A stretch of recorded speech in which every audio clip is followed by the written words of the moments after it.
Do I recognize my mother in myself sometimes? When I was raising my children, I could see her creeping in.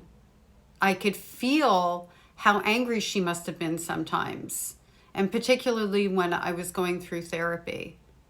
And that horrified me. It terrified me. That was part of the reason I went to therapy as well. It wasn't just because of what I was going through.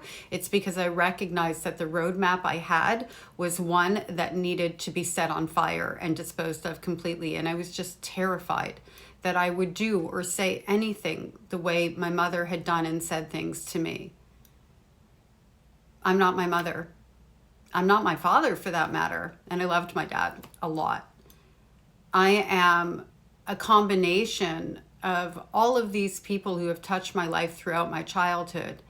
And I get to pick and choose what traits I use that I learned throughout my childhood, and even my adulthood for that matter, and leave the rest behind.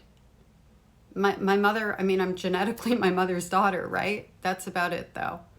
And I have to say, or I want to also highlight, that raising my children through opposite day, I would do the opposite of what my mother would do. That also was not the best thing in the world, because that overcompensation and that desire not to hurt their feelings at all and being afraid of rejection and all of these things that come into play, because our children do trigger us to some degree, are also not good ways to raise children.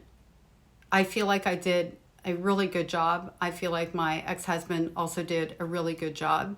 But had I been a healthier person and come more to the middle, I would have done that much better of a job.